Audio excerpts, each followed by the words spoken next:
अस्सलाम वालेकुम। तो बच्चों, उम्मीद है आप लोग खैरियत से होंगे। पेपर्स बहुत करीब हैं आप लोग के। तो सोचा आप लोग को एक सेक्शन ए का क्विक ओवरव्यू दे दिया जाए, जिसमें सेक्शन ए के इंपॉर्टेंट टॉपिक्स को डिस्कस कर रहा हूँ। तो पास्ट पेपर्स के अकॉर्डिंग भी बात कर रहे होंगे, उसके अलावा कुछ लेक्चर्स की फॉर्म में भी बात कर रहे होंगे। सबसे पहले जो हम टॉपिक डिस्कस करने जा रहे हैं, that is about the decline of Mughal empire.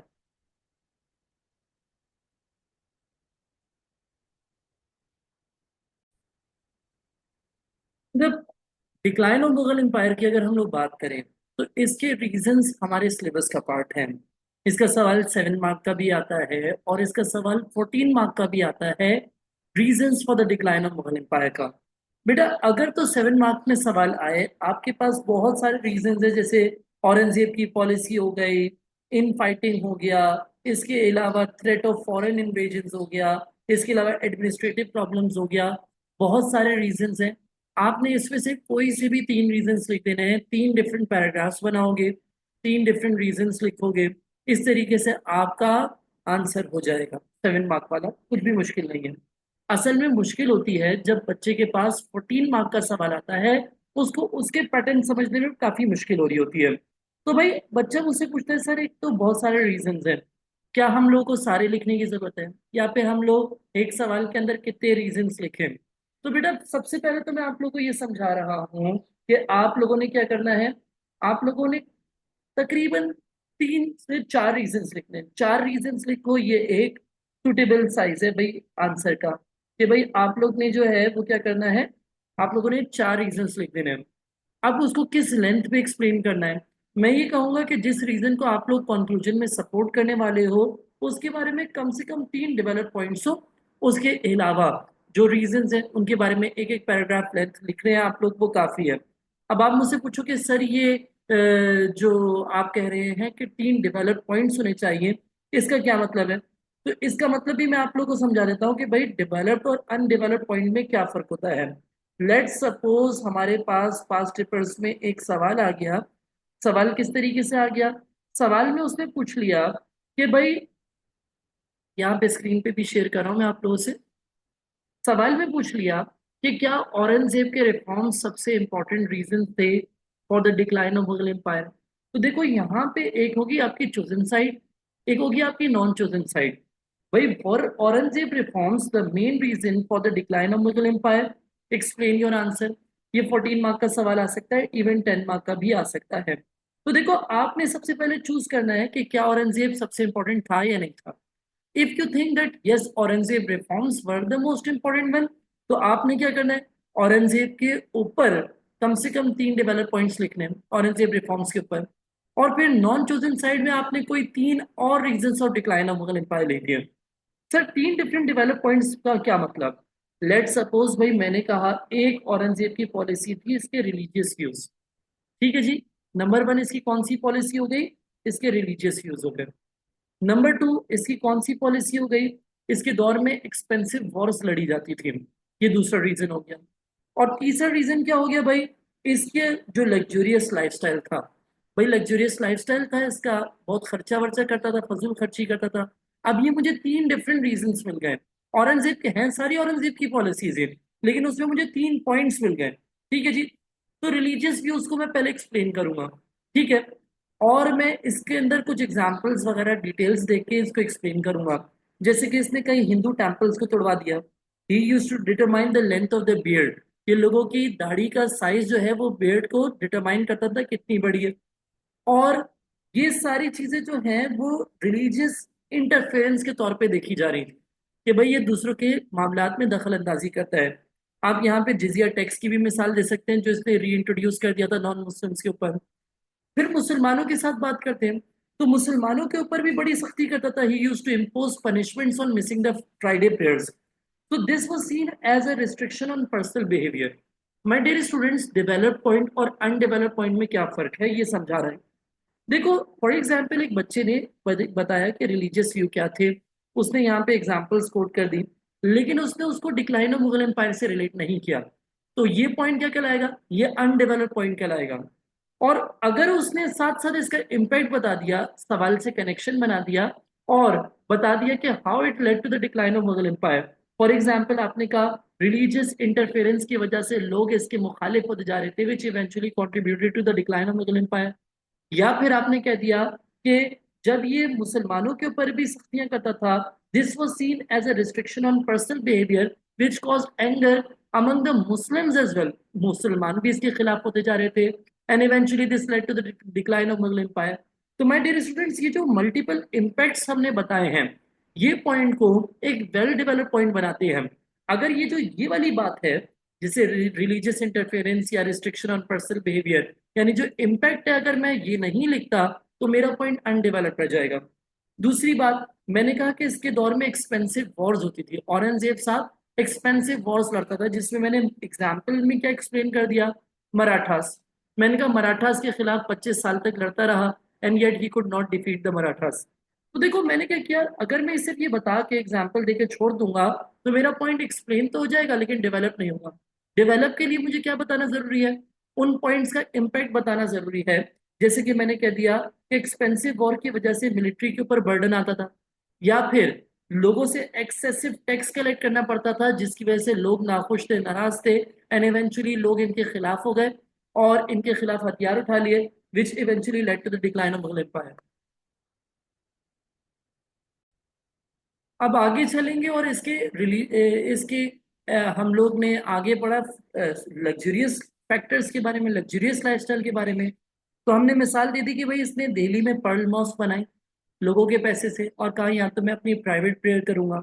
तो लोगों ने कहा कि भाई ये तो हमारे रिसोर्सेज को वेस्ट कर रहा है, which cause anger among the people, and eventually this contributed to the decline of Mughal empire. इस तरीके से मैंने 3 पॉइंट्स बता दिए ना, तो मैंने सक्सेसफुली लेवल 3 की मार्किंग को क्लियर कर दिया। यानी कि मैंने वन साइड आंसर की जो 7 to 9 मार्क्स वाली रिक्वायरमेंट है उसको पूरा कर दिया। लेकिन अब मुझे जाना है लेवल 4 की तरफ। लेवल 4 जिसमें मुझे 10 से 12 मार्क्स मिल रहे होंगे आगे के। तो भाई मैं क्या करूंगा, मैं और reasons of decline of Mughal empire को डिस्कस कर लूंगा। ये कोई से भी रीजंस हो सकते हैं।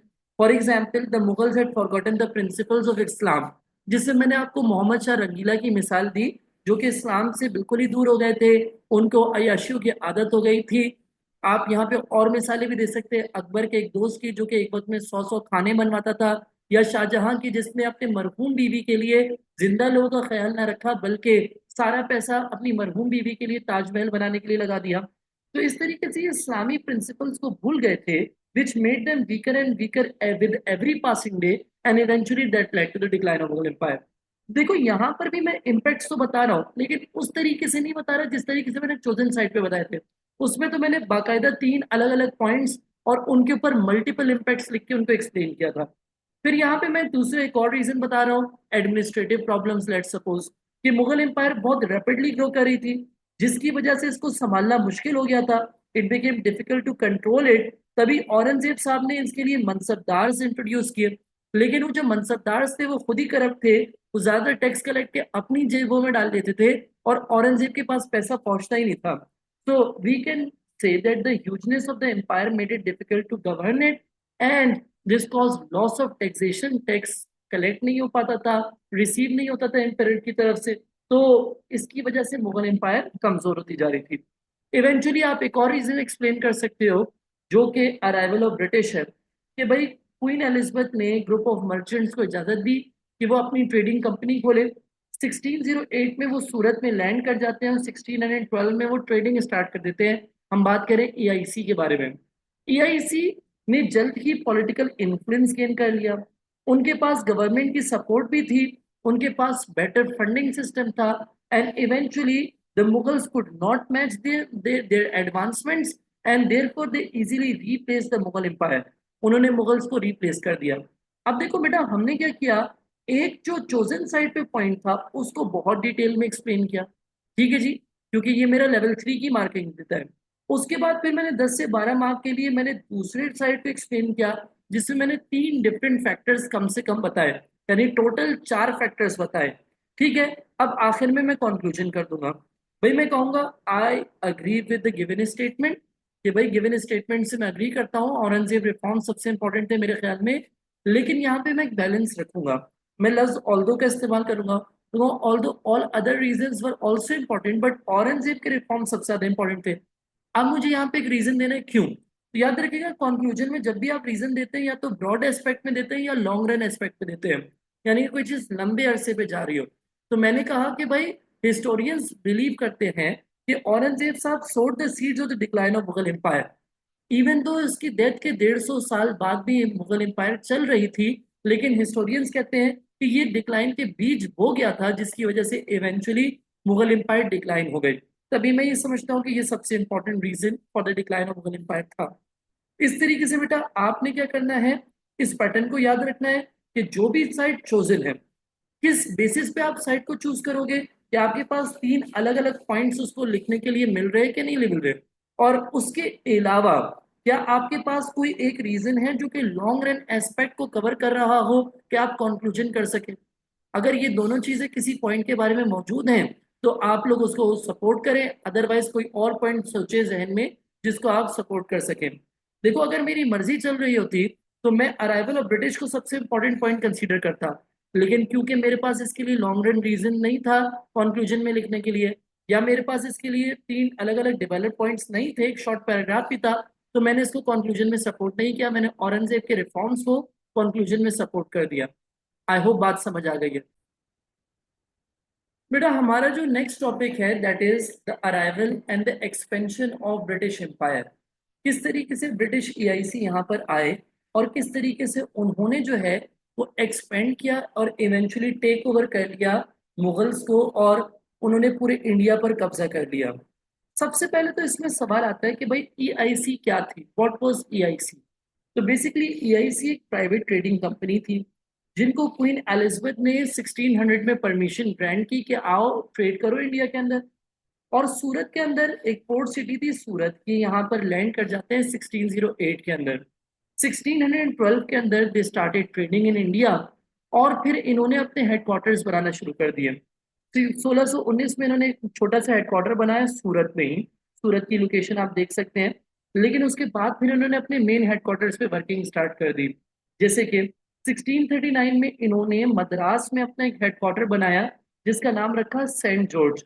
मद्रास कहाँ पे था, मद्रास था कार्नेटिक के रीजन में, उसकी डिटेल्स भी अभी हम पढ़ेंगे।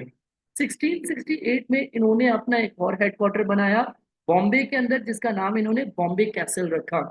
और फिर इनकी ख्वाहिश थी कि एक और हेडक्वार्टर बनाए, जो कि इवेंचुअली इन्होंने 1690 के अंदर बंगाल में बना भी लिया, जिस जो कोलकाता शहर में बनाया, और इसका नाम रखा गया फोर्ट विलियम। लेकिन ये इतनी आसानी से नहीं बना था।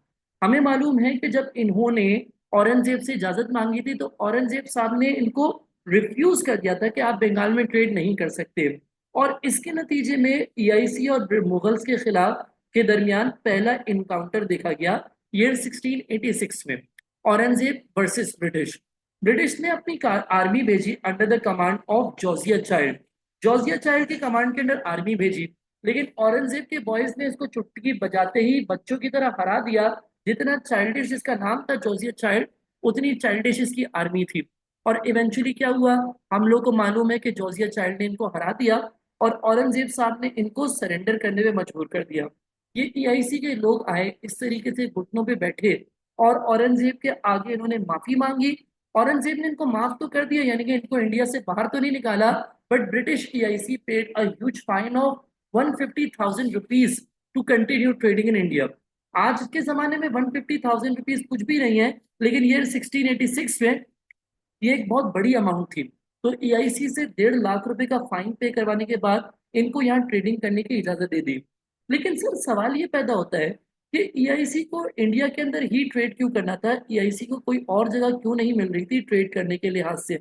भाई ईआईसी को यहाँ पे अपना एक प्रॉफिटेबल फ्यूचर नजर आ रहा था। सर क्या प्रॉफिटेबल फ्यूचर नजर आ रहा था कि वो इंडिया के अंदर ही ट्रेड करना चाहती थी। इसका पास्ट पेपर्स में सवाल आता है 7 मार्क का। क्या सवाल आता है, देखो भाई, एक तो सवाल आता है, मैंने यहाँ पे शेयर किया हुआ है, explain the appeal of India to the British during the 17th century. Explain the appeal of India. Appeal का मतलब होता है अट्रैक्ट करना, ये इस वर्डिंग में सवाल आया। या दूसरी वर्डिंग जिसमें सवाल आया वो यहाँ पे है, explain why East India Company became involve in the subcontinent during the 17th century. या फिर सवाल आया हुआ है, why Europeans were attracted to the subcontinent during the 17th century. तो ये तीन सवाल थे जो मैंने आपसे शेयर किया, मैं आपसे आंसर शेयर कर रहा हूँ। भाई, पीआईसी इंडिया के अंदर क्यों इन्वॉल्व हुई? पहला रीजन ये था that India was considered a golden sparrow at that time because there were reports of immense wealth in the subcontinent which led the British to establish a trading base over there. Because British को यहाँ पे profitable future नजर आ रहा था cotton, silk, sugar और spices के अंदर। लेकिन सवाल ये पैदा होता है कि सर क्या यहाँ पर ट्रेड था तो दुनिया में और कहीं ट्रेड नहीं था क्या? भाई, और जगह भी ट्रेड था, लेकिन ब्रिटिश वहां पे ट्रेड कर नहीं पा रहे थे। जैसे कि ब्रिटिश ने पहले ईस्ट इंडीज में घुसने की कोशिश की। सर, ईस्ट इंडीज क्या है? आज के दौर का इंडोनेशिया है। लेकिन वहां पर डच ने अपना इन्फ्लुएंस पहले ही गेन किया हुआ था और वो ब्रिटिश को उसको शेयर नहीं करने दे रहे थे। So as an alternate India को देखा गया, क्योंकि ब्रिटिश ने कहा ये तो एक ऐसी कंट्री है जो स्टेग्नेशन, रुकी हुई इकोनॉमी है और डिक्लाइन में जा रही है, तो यहाँ पर हम लोग आराम से ट्रेड भी कर पाएंगे और अपने सुपीरियर कल्चर को पूरी दुनिया यानी कि सब कॉन्टिनेंट के अंदर फैला भी पाएंगे। एक और रीजन ये था जो कि सेकंड पैराग्राफ में लिखा हुआ है कि ब्रिटिश ना डच और पोर्तुगीज से मुकाबला करना चाहते थे। और हमें मालूम है कि ब्रिटिश से पहले डच और पोर्तुगीज ने भी अपनी यहाँ पे ईआईसी यानी कि ईस्ट इंडिया कंपनीज खोली हुई थी। तो ब्रिटिश चाहते थे कि वो डच और पोर्तुगीज से मुकाबला करें, खासतौर पे ईस्टर्न कंट्रीज के अंदर, जहां इंडिया एक उनको अच्छी अपॉर्चुनिटी देता ट्रेड करने की, क्योंकि यहाँ पे स्ट्रेटेजिक पोर्ट्स थे। इंडिया के जो वार्म वाटर पोर्ट्स हैं, इससे आप through out the year trade भी कर सकते हैं और फिर ईस्टर्न कंट्रीज और फार ईस्ट में जो कंट्रीज थी उनको भी आप कंट्रोल कर सकते हैं through the ports of India. So basically three main reasons क्या थे? India had a profitable future because of trading opportunities, दूसरा इंडिया हैड स्ट्रेटेजिक पोर्ट्स, और तीसरा रीजन ये था that British first tried to break into the trade of East Indies, but the Dutch did not let them share that power. So as an alternate, they turned to India. तो आई hope कि आपको समझ आ गया कि EIC India के अंदर क्यों आई थी। ठीक है जी, ईआईसी ट्रेडिंग करने के लिए आई थी, लेकिन कहीं और क्यों नहीं गई या यहीं पे क्यों आई, ये सारी चीजें तो हम लोगों ने डिस्कस कर लिया। बेटा, अब ईआईसी जब आ गई तो वो आहिस्ता आहिस्ता अपनी ब्रिटिश एम्पायर को एक्सपेंड करती रही। क्या करती रही? एक्सपेंड करती गई, जिसमें बहुत सारी वॉर्स लड़नी पड़ी ब्रिटिश को, जिसमें हम कार्नेटिक वॉर्स का जिक्र करते हैं, एंग्लो मैसूर वॉर्स का जिक्र करते हैं, एंग्लो मराठा वॉर्स का जिक्र कर सकते हैं, एंग्लो सिख वॉर का जिक्र करते हैं, और कुछ इंपॉर्टेंट बैटल्स इस ड्यूरेशन में जो हुई, battle of Plassey, battle of Buxar वगैरह वगैरह, इनका हम लोग जिक्र करते हैं। हम लोग बहुत सारे डिटेल्स में तो नहीं जाएंगे, लेकिन हम लोग शॉर्ट में कुछ बैटल्स को ओवरव्यू कर रहे होंगे। जैसे कि बैटल ऑफ प्लासी की बात कर लेते हैं। असल में हुआ क्या था कि ब्रिटेन और फ्रांस एक दूसरे से मुकाबला करते थे। पूरी दुनिया के अंदर भी और इंडिया के अंदर भी इनकी आपस में कुछ दुश्मनी थी। हुआ ये कि 1756 के अंदर दुनिया के अंदर 7 ईयर वॉर स्टार्ट हुए। एक वॉर जिसको हमने नाम दिया 7 ईयर वॉर का, क्योंकि ये 7 साल तक चलती रही थी। तो जब 7 साल तक ये वॉर चल रही थी, तो उस टाइम पे ब्रिटेन को डर था, ब्रिटिश ईआईसी को डर था कि कहीं ये हमारे किलों पे यानी कि फोर्ट विलियम जैसी जगहों पे अटैक ना कर दे जो हमारे इंपॉर्टेंट ट्रेडिंग बेस है। तभी ब्रिटिश ने क्या किया? ब्रिटिश ने फोर्ट विलियम यानी कि जो बंगाल के अंदर, कोलकाता के अंदर इनका जो ट्रेडिंग बेस था, उधर फोर्टिफिकेशन स्टार्ट कर दी, उधर किलाबंदी स्टार्ट कर दी। तो होता ये है कि यहाँ का जो नवाब था, जिसका नाम था सिराजुद्दौला, इसको ये बात बहुत बुरी लगी। इसने ब्रिटिश को वार्न किया आप ये किलाबंदी रोके, लेकिन ब्रिटिश ने फिर भी नहीं रोकी। तो ये decided that this is the time to attack them. British EIC को अटैक करने का टाइम है। इसने ब्रिटिश के ऊपर एक सरप्राइज अटैक किया, जिसके नतीजे में बहुत सारे ऑफिसर्स मारे गए, बहुत सारों को यहाँ से भागना पड़ा। और यहाँ पे पेश आया वो एक इंपॉर्टेंट इंसिडेंट जिसको हम ब्लैक होल इंसिडेंट कहते हैं। ब्लैक होल इंसिडेंट 1756 में हुआ, जिसमें अराउंड 64 सोल्जर्स को ब्रिटिश ने एक छोटे से कैद खाने में बंद कर दिया और सुबह पूरी रात ये यहाँ पे बंद रहे। इसके अंदर हार्डली 3 लोगों को रखने की जगह थी, लेकिन ब्रिटिश ने ब्रिटिश के तकरीबन 64 सोल्जर्स यहाँ पे कैद कर दिए सिराजुद्दौला ने। और ब्रिटिश के सोल्जर्स यहाँ पे चीखते रहे, सांस नहीं आ रही थी, पानी नहीं था, एक छोटी सी विंडो थी जिधर से मुश्किल से सांस आ रही थी। ये जख्मी हालत में सोल्जर्स यहाँ तड़पते रहे। और अगले दिन जब सुबह 6 बजे यहाँ पे डंजन का दरवाजा खोला गया तो देखा गया कि सारे ब्रिटिश सोल्जर्स यहाँ पे मारे गए।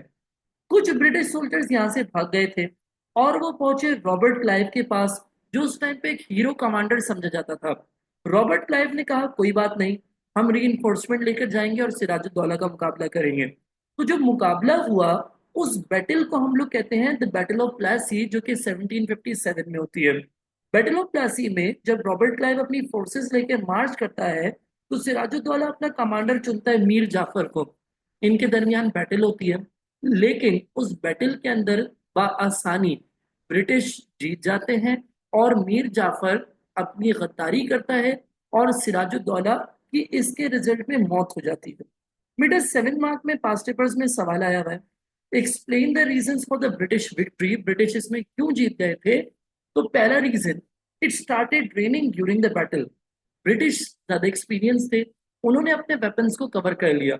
इंडियंस को इतना अंदाजा नहीं था, इंडियंस ने अपने वेपन्स कवर नहीं किए, जिसकी वजह से rain destroyed the battle the Indians आर्मीज weapon. ठीक है जी, इंडियन आर्मी के वेपन्स खराब हो गए थे। इसी वजह से इंडियंस के सिर्फ ब्रिटिश के सिर्फ 22 लोग मारे गए, जबकि इंडियंस के 500 लोग कत्ल हो गए। तो इंडियंस को यहाँ पे हार का सामना करना पड़ रहा था। एक और रीजन ये था कि इंडियंस की वेपनरी, ये मैंने एक मिसाल के तौर पे बनाई हुई है कि भाई इंडियंस की वेपनरी और ब्रिटिश की वेपनरी में अच्छा खासा फर्क था।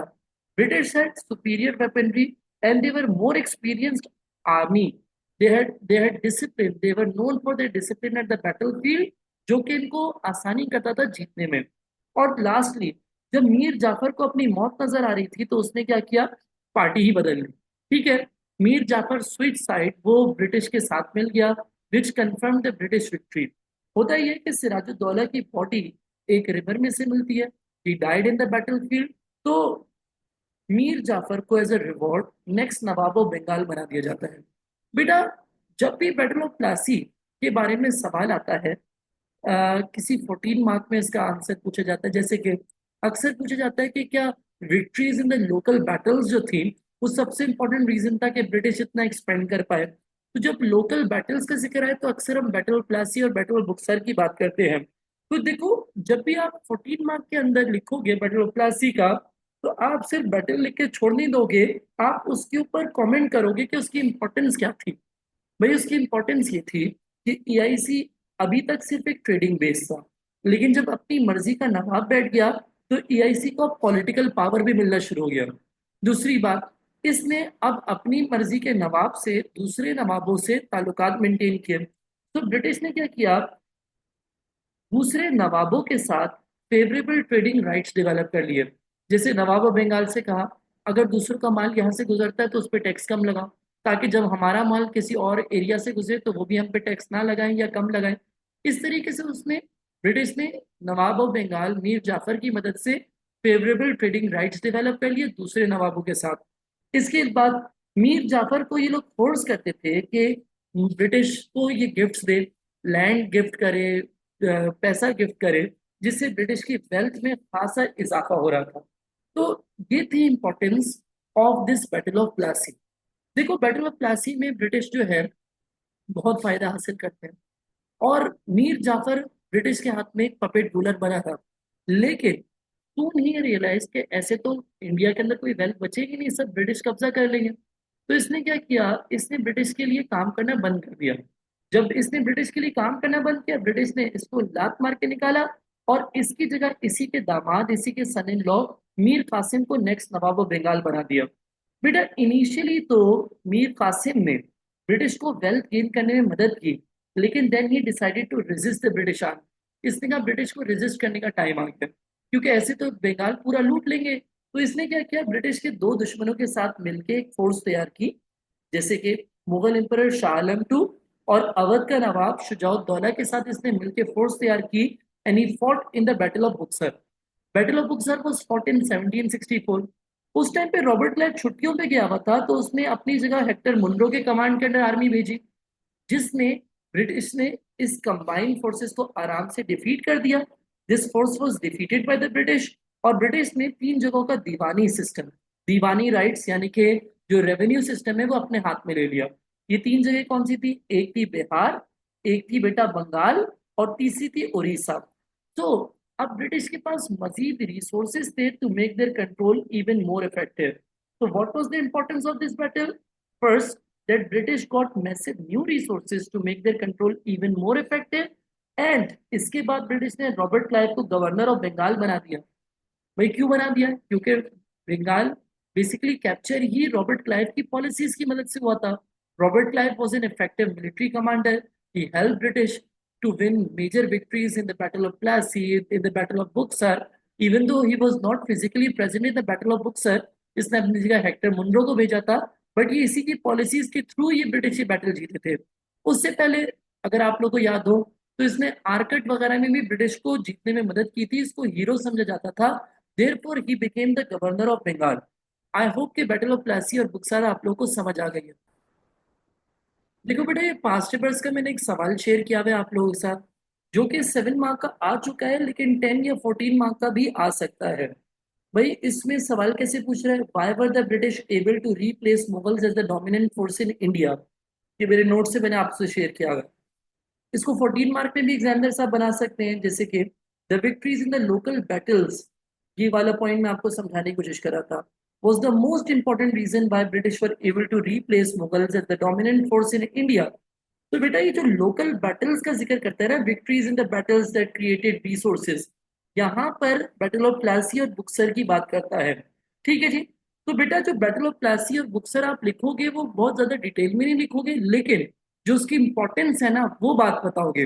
जैसे कि battle of Buxar provided massive new resources to make the control even more effective, या बैटल ऑफ प्लासी ने जो है वो ब्रिटिश को फेवरेबल ट्रेडिंग राइट्स डेवलप करने में मदद की लोकल नवाब्स के साथ, या फिर ब्रिटिश ने अब एक पॉलिटिकल पावर में कन्वर्ट हो रहे थे, ट्रेडिंग पावर से अब एक पॉलिटिकल पावर बनते जा रहे थे। तो वो सारी बातें आप लोगों ने यहाँ पे बतानी होती है, जिसकी वजह से मैंने जब बैटल्स पढ़ाई तो सिर्फ बैटल्स नहीं पढ़ाई, रेदर मैंने आपको बैटल्स के रीजंस यानी कि उसकी इंपॉर्टेंस भी बताई, ताकि 14 मार्क के अंदर कहीं लिखना पड़ जाए तो आप लोग लिख सको उसको।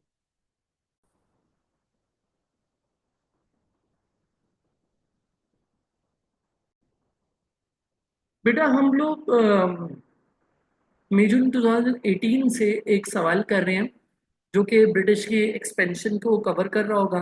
कि भाई ब्रिटिश ने पहले तो बंगाल के अंदर अपना ट्रेड डेवलप किया, आपको पता है बैटल ऑफ प्लासी और बुक्सर के थ्रू ब्रिटिश ने बंगाल के अंदर अपना गवर्नर बिठा दिया।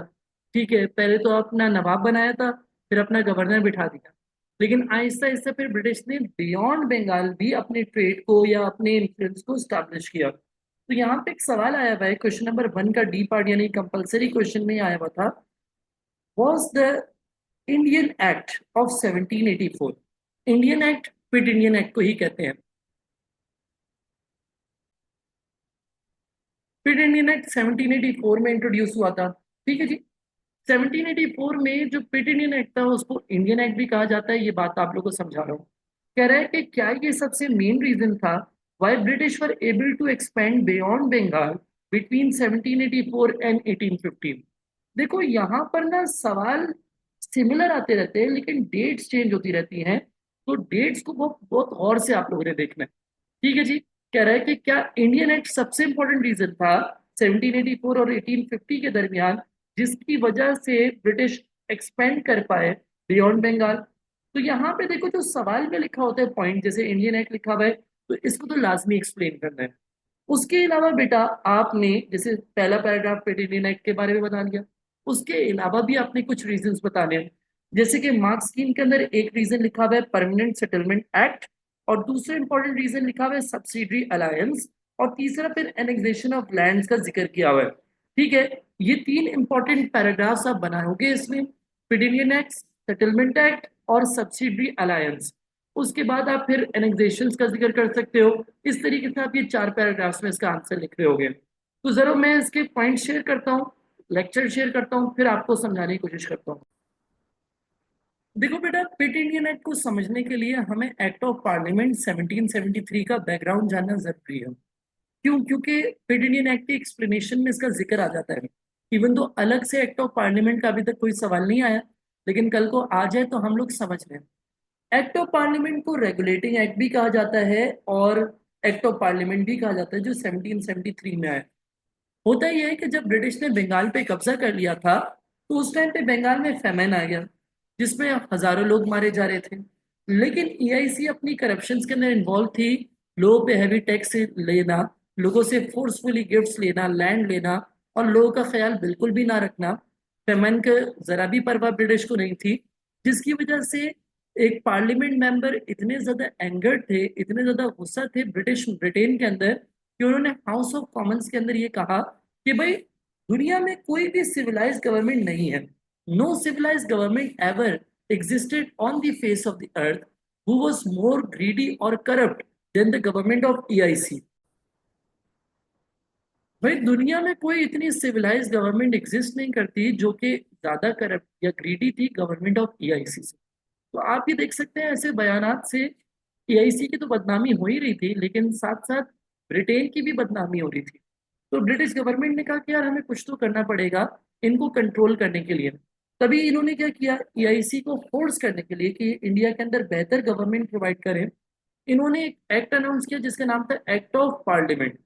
एक्ट ऑफ पार्लियामेंट का एम क्या था? To force EIC to provide good government in India.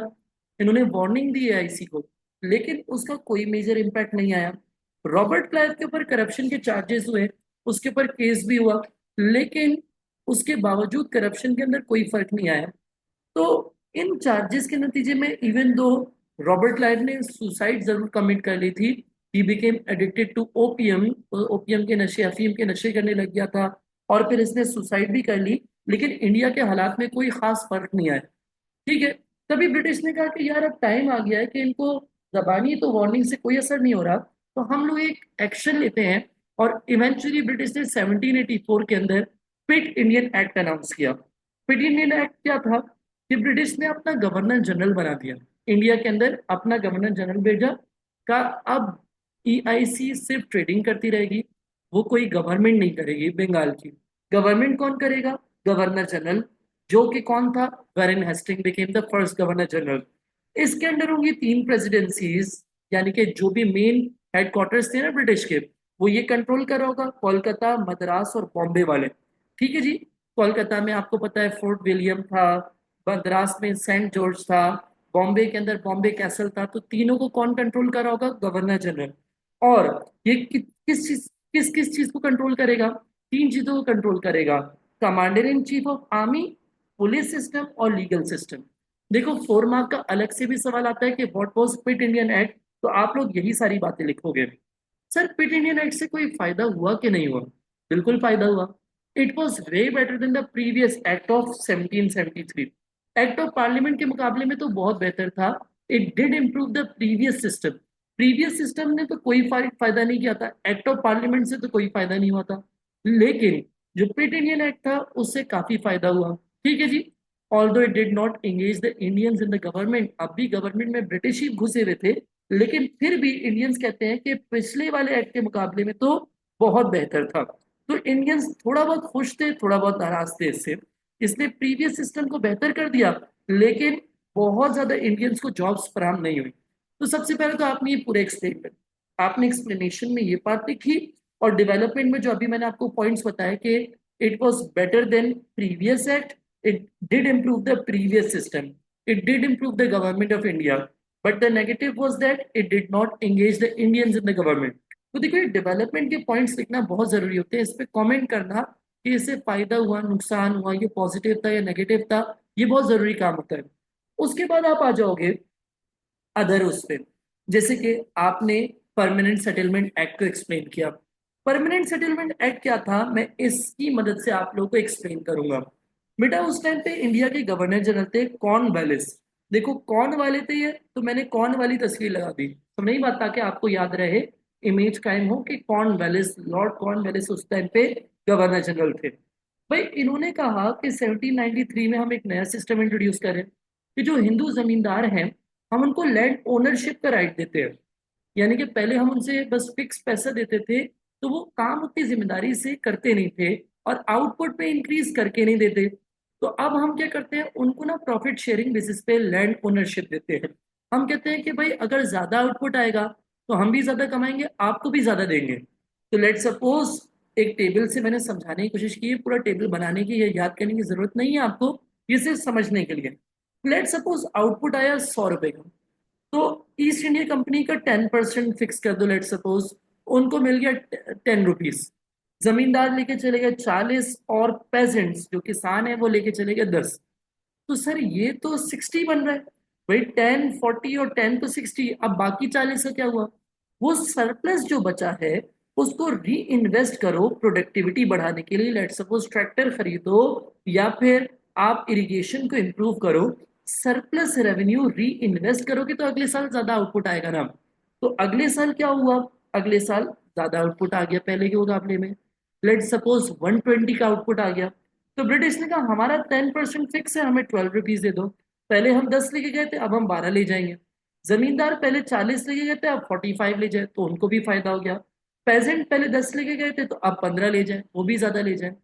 लेकिन आप देखोगे कि ये पूरा जो ज्यादा लेके गए हैं, इसके बावजूद 120 माइनस दिस अमाउंट इज 148। तो अब देखो सरप्लस ज्यादा बचा है, और अब अगले साल ज्यादा री इन्वेस्ट करेंगे, तो अगले साल आउटपुट लेट सपोज और भी ज्यादा होगा 140 का। तो ब्रिटिश ने कहा उसी परसेंटेज से देखें तो हम सब ज्यादा कमा रहे हैं। पहले हम 10 लेके गए, 12, फिर 14। जमींदार पहले 40 लेके गए, फिर 45 और 15।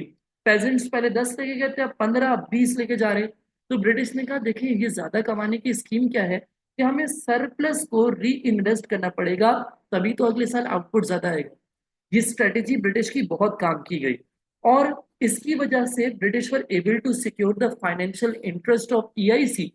It help Bengal to become the wealthiest province in India. भाई हम कहते हैं ना बंगाल इंडिया का सबसे बड़ा प्रोविंस था, सबसे अमीर तरीन प्रोविंस था, तो उसके अमीर तरीन होने में एक वजह ये परमानेंट सेटलमेंट एक्ट भी था।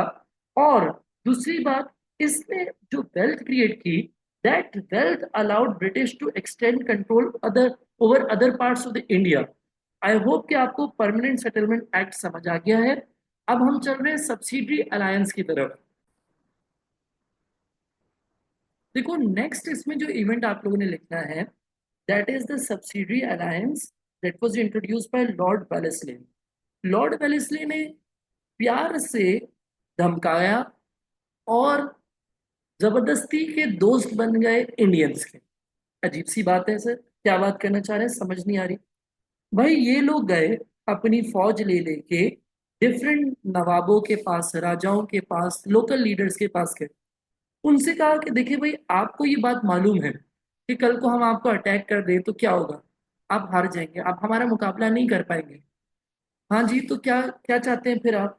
अटैक करना चाहते हैं? क्या चाहते हैं? नहीं, दोस्ती चाहते हैं सर हम। ये कैसी दोस्ती का तरीका है कि आप पहले धमका रहे हैं? ब्रिटिश ने कहा देखिए आपको मालूम है कि हमसे मुकाबला करने में आपको कोई फायदा नहीं है, तो हम दोस्ती का हाथ बढ़ाते हैं। आप एक काम करें, आप ना ये जो हमारे सारे सोल्जर्स हैं, ये अपनी बॉर्डर पे खड़े कर लें और हमसे दोस्ती कर लें।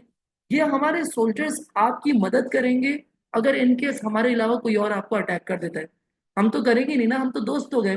लेकिन कोई और भी आपको अटैक करेगा, तो हम लोग आपकी मदद के लिए खड़े होंगे। तो सर बदले में आप क्या लोगे? बस सर छोटी मोटी दो तीन ख्वाहिशात है। एक तो ये कि ये जो सोल्जर्स हमारे हैं इनका खर्चा पानी आप उठाओगे, कॉस्ट ऑफ मिलिट्री पे करोगे आप एक, समझे? आपने मिलिट्री रेंट कर ली हमारी। दूसरा, और क्या, आप अपनी फोर्स नहीं बनाओगे, आप टोटली हम पे डिपेंडेंट है ना। भाई हम दोस्त हैं ना यार, जब तक हम दोस्त हैं आप हमारी मिलिट्री यूज करो, ठीक है ना? कल को दुश्मनी करोगे हमसे तो हम आपको ही मार देंगे, क्योंकि आपके पास तो अपनी मिलिट्री होगी नहीं, आप तो हमारी मिलिट्री पे डिपेंडेंट होगे। और इसके अलावा सर हमारा एक बंदा होगा जो कि कहलाएगा रेजिडेंट, हमारा एक ब्रिटिश रेजिडेंट होगा, वो हमेशा आपके साथ साथ रहेगा, ताकि वो देख सके कि आप इंटरनल पॉलिसीज क्या बना रहे हैं, हम आपके मामलात पे भी तो नजर रखेंगे। कल को ये ना हो ना आप 500-500 पकड़ा के हमारे सोल्जर्स को अपनी तरफ कर लो। तो हमारा एक मुखलिस बंदा होगा जो नजर रखने के लिए आपके साथ बैठा रहेगा। ये थी सब्सिडरी अलायंस। इस तरीके से ब्रिटिश ने बहुत सारी जगहों को अपने ऊपर डिपेंडेंट कर लिया। Indians were made dependent on the British army, और बदले में ब्रिटिश को पैसा मिल रहा था उस मिलिट्री प्रोटेक्शन को प्रोवाइड करने का। तो देखो आर्मी का खर्चा भी किसी और से निकलवा रहे हैं, दुश्मनियां भी कम कर ली और दूसरों को अपने ऊपर डिपेंडेंट भी कर लिया। एंड इवेंचुअली जब ब्रिटिश का मूड होता था तो फिर उसी बंदे को अटैक करके साइड पे कर देते थे। क्लियर हो गई बात बेटा? अब लास्ट में आप जो है आपने जो आखिरी पैराग्राफ बनाना था इसमें, वो था एनेक्सेशन ऑफ लैंड का। ठीक है, एनेक्सेशन ऑफ लैंड्स का, जिसमें आप एनेक्सेशन ऑफ सिंध की बात कर सकते हैं, आप एनेक्सेशन ऑफ पंजाब की बात कर सकते हैं। मैंने यहाँ पे एनेक्सेशन ऑफ सिंध का जिक्र किया हुआ है, आप एनेक्सेशन ऑफ सिंध पंजाब दोनों का जिक्र कर सकते हैं यहाँ पे। ठीक है जी, पहले एनेक्सेशन ऑफ सिंध और पंजाब को समझते हैं, फिर इस आंसर को कंप्लीट करे होंगे। लेकिन उससे पहले हम देख लेते हैं कि इतनी बात जो है आप लोग को समझ आ गई कि नहीं आ गई। क्विट इंडियन एक्ट हमने पहले कवर कर लिया, उसके बाद हम लोगों ने परमानेंट सेटलमेंट एक्ट और सब्सिडरी अलायंस कर लिया। तो अभी मैं आप लोगों को क्या कर रहा हूँ, आप लोग मेरे साथ साथ रीड करेंगे परमानेंट सेटलमेंट एक्ट का पैराग्राफ और सब्सिडरी अलायंस का पैराग्राफ। देखते हैं आप लोग को समझ आ गया कि नहीं आया।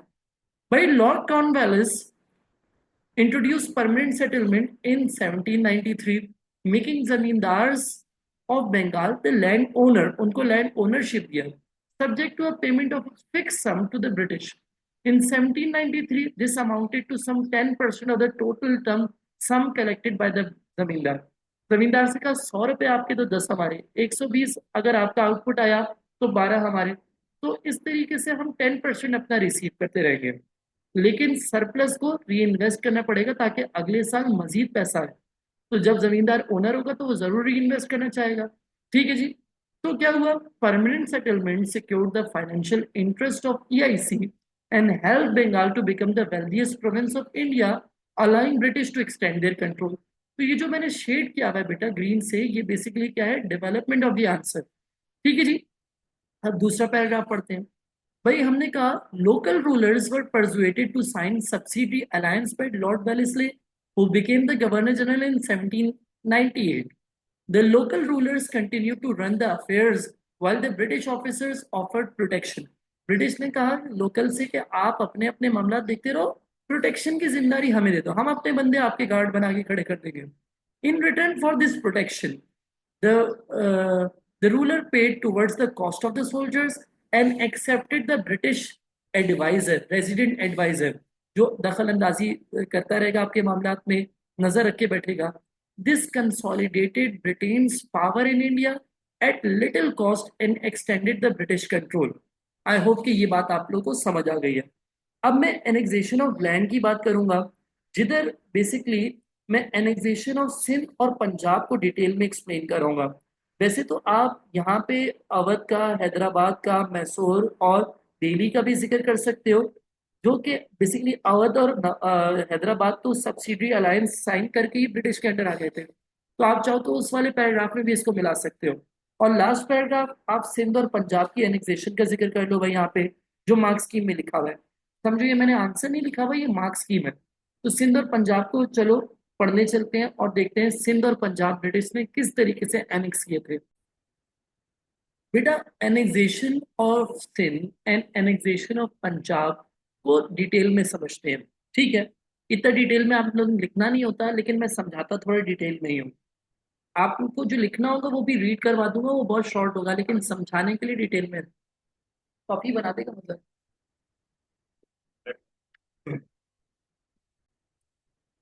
देखो, ब्रिटेन, सॉरी, फ्रांस और रशिया ने 1806 के अंदर एक ट्रीटी साइन की जिसका नाम था ट्रीटी ऑफ तिलसित। इन्होंने कहा, इनके लीडर्स जो थे अलेक्जेंडर वन और नेपोलियन ने फैसला किया कि चलो चलते हैं और पूरे सेंट्रल एशिया एशिया को अटैक करते हैं। हम जरा चलते हैं ईरान, अफगानिस्तान, पंजाब, सिंध ये सब कब्जा करके आते हैं। तो ब्रिटिश को टेंशन स्टार्ट हो गई कि यार ये पंजाब सिंध तक नहीं आओ यार, ये तो हमारे एरियाज हैं, इधर नहीं घुसो। तो ब्रिटिश ने कहा कि एक काम करते हैं, इससे पहले कि रशिया अफगानिस्तान पे कब्जा करे, हम ही चलते हैं और अफगानिस्तान पे कब्जा कर लेते हैं। और इसके लिए जो ब्रिटिश ने वॉर्स लड़ी अफगानिस्तान में, उसका नाम था एंग्लो अफगान वॉर्स। क्या नाम था? Anglo Afghan Wars. ठीक है, एंग्लो अफगान वॉर भी मैंने क्रॉस इसलिए बनाया है, हमारे सिलेबस का पार्ट नहीं है, लेकिन उसका जो इम्पैक्ट इंडिया पे आता है वो हमारे सिलेबस का पार्ट है। तो ब्रिटिश जब अपनी फोर्सेस अफगानिस्तान भेज रहे थे, तो ब्रिटिश को बैक से सपोर्ट चाहिए थी। और बैक से सपोर्ट कौन दे सकता था? पंजाब और एनडब्ल्यूएफपी का रूलर जिसका नाम था रंजीत सिंह। तो जो ब्रिटिश के लॉर्ड मिंटो थे गवर्नर जनरल उस टाइम पे, उन्होंने रंजीत सिंह से ट्रीटी ऑफ फ्रेंडशिप भी प्रपोज की। उसे कहा कि भाई देखें, आप जो है वो हमसे दोस्ती कर लें, और अपने एरिया में हमारे पपेट रूलर बिठा लें कि जब हम लोग अपनी फोर्सेस भेजेंगे अफगानिस्तान काबुल तो बैक से हमें सपोर्ट मिले। लेकिन रंजीत सिंह ने क्या किया, इनसे रिफ्यूज कर दिया और इनसे ही लड़ाई की। इवेंचुअली क्या हुआ, 1809 में रंजीत सिंह और ब्रिटिश के दरमियान एक ट्रीटी साइन हो गई जिसका नाम था treaty of Amritsar. Treaty of Amritsar में, अमृतसर देखो मैं मैप में भी शेड किया है, अमृतसर में डिसाइड ये हुआ कि ये जो रिवर सतलज है ना, रिवर सतलज आपको पता है, इंडस झेलम चनाब रावी सतलज, तो जो सबसे नीचे वाला रिवर है रिवर सतलज, ये एक बॉर्डर डिसाइड कर लेते हैं। इससे ऊपर जो भी एरियाज हैं उसमें रंजीत सिंह कब्जे मारे, ब्रिटिश को गुस्सा नहीं आएगा, वो ब्रिटिश का हक नहीं है। और इससे नीचे जो भी एरियाज हैं उधर ब्रिटिश कब्जे कर लें, कोई मसला नहीं, रंजीत सिंह को मसला नहीं होना चाहिए। ठीक है जी। सो ट्रीटी ऑफ अमृतसर ने डिसाइड ये कर लिया था कि रिवर सतलज एक बाउंड्री है between British and Sikh areas. लेकिन उसके बावजूद British were afraid that Ranjit Singh might attack Sindh. आपको पता है सिंध तो साउथ ऑफ रिवर सतलज है, जो कि as per the treaty British का एरिया होना चाहिए था। तो ब्रिटिश ने कहा इससे पहले कि रंजीत सिंह यहाँ पर अटैक करे, हम लोग सिंध पे कब्जा कर लेते हैं। ब्रिटिश क्यों ये चाहते थे, क्योंकि जो ब्रिटिश ने अपनी फोर्सेस भेजी थी काबुल में वो सारी मारी गई, और ब्रिटिश को ये बात बर्दाश्त नहीं हो रही थी कि रंजीत सिंह ने हमें मदद नहीं की, जिसकी वजह से वो काबुल में जो हमारी फोर्सेज है वो मारी गई। तो ब्रिटिश ने अपनी हार का जिम्मेदार रंजीत सिंह को ठहरा दिया था। ब्रिटिश वर अफ्रेड के Ranjit Singh might follow a policy of expansion towards Sindh. तो सिंध पे रंजीत कब्जा ना कर ले, इसलिए ब्रिटिश ने डिसाइड किया कि हम फौरन सिंध पे खुद कब्जा कर लेते हैं। अब मसला ये था कि ब्रिटिश ने सिंध के साथ ट्रीटी ऑफ फ्रेंडशिप साइन की हुई थी। उसके बावजूद जो ब्रिटिश के कमांडर था चार्ल्स नेपियर, इसने सिंध के जो अमीर थे, जो लीडर्स थे, उनको इतना प्रोवोक किया, इतना परेशान किया कि सिंध के लोगों ने ब्रिटिश को खुद ही अटैक कर दिया। भाई जब ब्रिटिश के लोगों को सिंध ने अटैक किया तो ब्रिटिश ने कहा आपने तो हमसे ट्रीटी तोड़ दी। एंड इवेंचुअली इन्होंने 1843 में सिंध को क्या कर दिया, एनेक्स कर दिया, सिंध पे कब्जा कर दिया। This was the annexation of Sindh. Sindh का रूलर को इतना, सिंध के अमीर जितने स्ट्रांग थे ही नहीं, तो ब्रिटिश ने आसानी सिंध पे कब्जा कर लिया। होता यह है बेटा कि अब हम जिक्र करने जा रहे हैं एनेक्सेशन ऑफ पंजाब और साथ साथ एनडब्ल्यूएफपी की, जिसमें हम लोग पढ़ रहे होंगे सिख वॉर्स के बारे में, एंग्लो सिख वॉर्स के बारे में, जो कि दो मेन एंग्लो सिख वॉर्स हैं। होता ही है कि जब 1839 में रंजीत सिंह की डेथ हो जाती है तो सारे सिख आपस में लड़ जाते हैं कि कौन थ्रोन पे बैठेगा रंजीत सिंह की जगह। And in this fighting they attacked British properties south of river Sutlej. River Sutlej की जो साउथ पे प्रॉपर्टीज थी तो ब्रिटिश की थी, इन्होंने वहां पर भी अटैक कर दिया। जिसके बाद ब्रिटिश ने इनके खिलाफ बैटल लड़ी जिसका नाम था बैटल ऑफ अलीभल, जो कि 1846 में हुई थी। इसमें बासानी ब्रिटिश ने सिख को हरा दिया, क्योंकि सिखों के अंदर एक बंदा था गुलाब सिंह डोगरा, जो कि ब्रिटिश की साइड पे मिला हुआ था, ये ब्रिटिश को मदद कर रहा था। तो with the help of gulab Singh Dogra British ने बैटल ऑफ अलीबल में 1846 में इनको हराया और इनसे एक ट्रीटी साइन करवा दी जिसका नाम था treaty of Lahore. According to the treaty of Lahore the Sikh paid a huge fine for the damage they had done to the British property. Gulab Singh Dogra को रिवॉर्ड के तौर पे कश्मीर दे दिया गया, सिख की आर्मी को रिड्यूस कर दिया ब्रिटिश ने, और अपना रेजिडेंट यहाँ पर भी बिठा दिया जो कि पंजाब के इंटरनल अफेयर्स पे नजर रखने वाला था। देखो कुछ साल तो मामला पीसफुल रहे, लेकिन 1848 और 1849 में दोबारा से एक वॉर हो गई जिसका नाम रखा गया second Anglo Sikh war. Basically Punjab में एक जगह है गुजरात, यहाँ पर एक गवर्नर आया जिसका नाम था मुलराज। मुलराज में लोग एक अपना नया रंजीत सिंह देखने लग गए थे। इनको लगा कि शायद ये भी स्ट्रांग रूलर होगा, जैसे ब्रिटिश को रंजीत सिंह ने परेशान करके रखा हुआ था, मुलराज भी ऐसे ही करेगा। तो मुलराज साहब ने कहा कि ये जो ब्रिटिश टैक्सेस इंक्रीज करते रहते हैं मैं इसको अपोज करूंगा। और जब इनसे यहाँ पे ब्रिटिश का रेजिडेंट बात करने आया कि भाई आप टैक्स वैक्स क्यों नहीं दे रहे हो, तो इन्होंने ब्रिटिश रेजिडेंट को कत्ल कर दिया। तो फिर ब्रिटिश ने क्या किया, ब्रिटिश ने इनको अटैक किया और इवेंचुअली इनको दोबारा से हरा दिया सेकेंड एंग्लो सिख वॉर में। इसके बाद ब्रिटिश ने इवेंचुअली सिंध पंजाब को भी एनेक्स कर दिया, एनडब्ल्यूएफपी को भी एनेक्स कर दिया। तो this was the annexation of Sindh and Punjab. I hope कि आप लोगों को ये बात क्लियर हो चुकी है। अच्छा जी, बेटा यहाँ पर हम लोग एक इम्पोर्टेंट सवाल डिस्कस कर रहे हैं। How successful was Indian resistance to British attempts to take control of the land of subcontinent? Explain your answer. ये आप लोग के नोट्स में भी मैंने बड़े डिटेल में क्वेश्चन लिखा हुआ है बेटा, और यहाँ पे भी मैं आप लोगों को समझा रहा हूँ, यहाँ पे मैंने शॉर्ट पॉइंट्स की मदद से समझा रहा हूँ। वहाँ पे डिटेल्ड पढ़ाया मैंने, बहुत डिटेल में था। देखो ये जो सवाल है ये पार्ट सी में आता है, यानी कि ये आपके पास 14 मार्क में आता है। और यहाँ पे आंसर जो आपने लिखना है वो हाउ सक्सेसफुल की फॉर्म में लिखना है। हाउ सक्सेसफुल का ये मतलब है कि आपने जो है वो सक्सेसेस पे भी फोकस करना है और अदरवाइज यानी कि फेलियर्स पे भी फोकस करना है। भाई एग्जामिनर कह रहा है कि बहुत सारे बच्चे इसका गलत आंसर लिखते हैं, क्यों? यहाँ पे रीड करना है, rather than focusing on the success or otherwise of the Indian resistance, many candidates tended to give a narrative of the British attempts to take control of the subcontinent. कह रहे हैं कि भाई very few candidates were able to show how successful was the Indian attempts were by producing a balanced answer on successes and failures. कह रहे हैं कि बच्चे सक्सेस और फेलियर्स पे फोकस नहीं करते, वो बस बता देते कि ब्रिटिश ने किस तरीके से टेक ओवर किया जमीनों को। बस इंडियंस के फेलियर्स के बारे में बताते रहते हैं, ब्रिटिश के सक्सेस के बारे में बताते रहते हैं। तभी वो जो है वो उस हिसाब से मार्क्स हासिल कर नहीं पाते। तो देखो भाई यहाँ पे मैंने वैसे तो और भी बहुत सारे पॉइंट्स हैं, लेकिन यहाँ पे मैंने 3 एस्पेक्ट्स को चुना मार्क्स स्कीम से। एक रंजीत सिंह को, एक मराठास को, और दूसरा टीपू सुल्तान को। ठीक है जी। भाई हमें मालूम है कि Ranjit Singh initially showed some opposition to the British.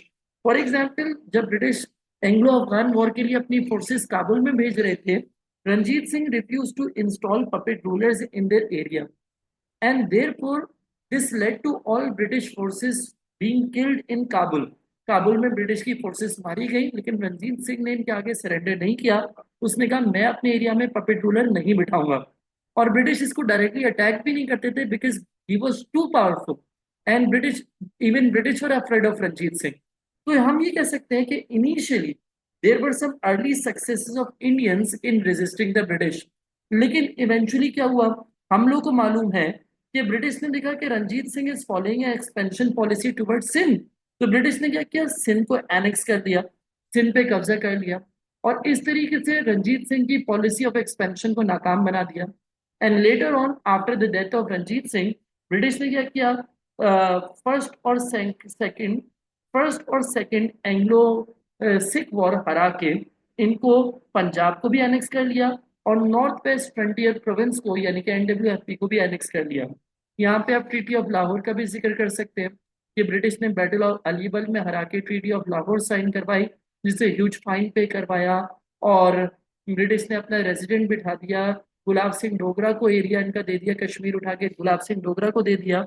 और इवेंचुअली 1849 में इन्होंने एनडब्ल्यूएफपी और पंजाब को इवेंचुअली एनेक्स कर दिया after killing Mulraj and his opposition created to the British rule. तो देखो इस तरीके से आपने क्या करना है, शॉर्ट पैराग्राफ में रंजीत सिंह के पूरे पार्ट को कवर करना है। अब यही काम, यही पैटर्न आपने अप्लाई करना है मराठास और टीपू सुल्तान के ऊपर भी। भाई मराठास की अर्ली सक्सेस थी, और इवेंचुअली मराठास क्या हो गए थे, फेल हो गए थे। इसी तरीके से टीपू सुल्तान की अर्ली सक्सेस थी, और इवेंचुअली टीपू सुल्तान भी क्या हो गया था, फेल हो गया था। जब मैं पढ़ा रहा था तो मैंने बहुत डिटेल्स में पढ़ाई थी आपको, एक एंग्लो मराठा वॉर, दूसरी फिर तीसरी वॉर, फिर टीपू सुल्तान के बारे में भी 1 2 3 4 मैंने डिटेल में एक एक उसका आउटकम, उसका इम्पैक्ट, उसका सारी चीजें बताई थी। लेकिन वो सारा इतने डिटेल में आपने लिखना नहीं है। बस आप ये बता दो कि भाई अगर टीपू सुल्तान की बात करें तो इसका फादर था हैदर अली, जिसने ब्रिटिश के खिलाफ लड़ा। टीपू सुल्तान भी था, लेकिन Hyder Ali was the commander at that time, and they defeated the British in the first Anglo Mysore war. पहली एंग्लो मैसूर वॉर में ब्रिटिश को हरा दिया, which was the early success of Indians in resisting the British. उसके अलावा फिर सेकेंड एंग्लो मैसूर वॉर होती है। सेकेंड एंग्लो मैसूर वॉर में भी जब टीपू सुल्तान ने कमांड संभाला तो इन्होंने ब्रिटिश को हरा दिया, और ब्रिटिश से ट्रीटी साइन करने कर ली इन्होंने। तो इधर भी हम समझते हैं कि इंडियंस को कुछ अर्ली सक्सेस हासिल हुई। ब्रिटिश से इन्होंने मैंगलोर और मालाबार भी छीन लिए थे, तो ये टीपू सुल्तान की कुछ सक्सेस थी। लेकिन इवेंचुअली क्या हुआ था, थर्ड एंग्लो मैसूर वॉर में बहुत सारे लोगों ने मिलकर टीपू को हराया, और यहाँ पर Tipu was force to sign a humiliating treaty. कौन सी ट्रीटी थी, ट्रीटी ऑफ सेरिंगपतम, जिसके बाद Tipu lost half of his territory, and Tipu Sultan के बेटे को हॉस्टेज के तौर पे ब्रिटिश ले गए थे।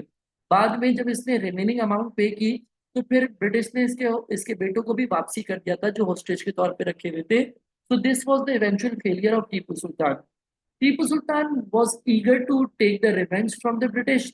तभी इसने नेपोलियन के साथ मिलके फोर्थ एंग्लो मैसूर वॉर लड़ना चाही। बट उस फोर्थ एंग्लो मैसूर वॉर में जो फ्रेंच सपोर्ट के ऊपर ये डिपेंडेंट था, वो फ्रेंच सपोर्ट कभी आ ही नहीं पाई थी। And eventually he was killed.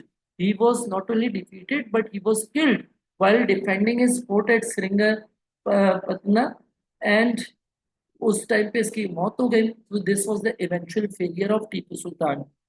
इस तरीके से बेटा आपने क्या किया, टीपू सुल्तान की भी अर्ली सक्सेस और इवेंचुअल फेलियर, रंजीत सिंह का भी अर्ली सक्सेस और इवेंचुअल फेलियर बताया। और मराठास के बारे में भी आप कुछ इसी तरीके से बताओगे कि भाई ब्रिटिश मराठास से फर्स्ट एंग्लो मराठा वॉर लड़ते हैं, लेकिन उसमें ब्रिटिश इनको हरा नहीं पा रहे थे। तो British were force to sign a peace treaty with them. So partly this was a success for Marathas as well, कि वो ब्रिटिश को जीतने नहीं दे रहे थे, तो इन्होंने इनसे एक ट्रीटी साइन कर ली।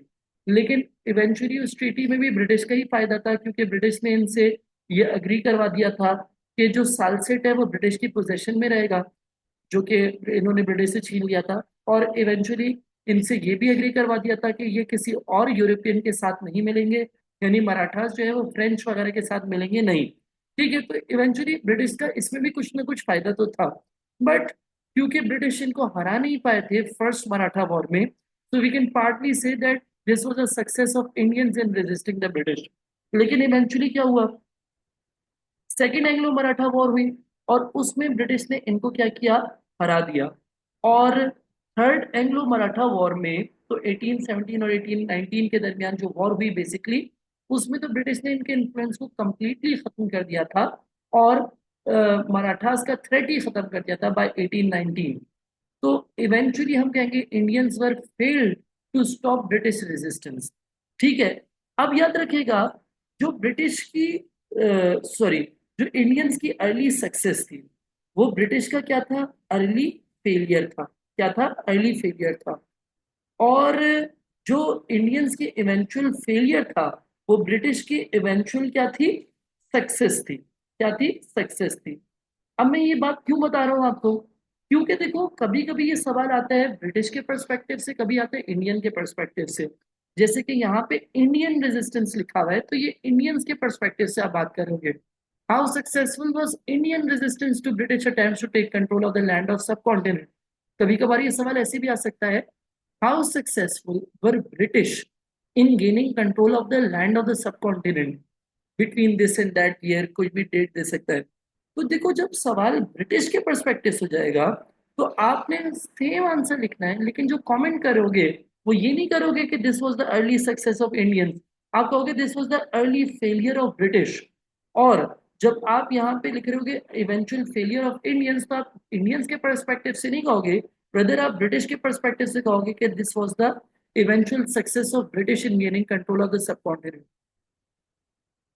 I hope that's clear.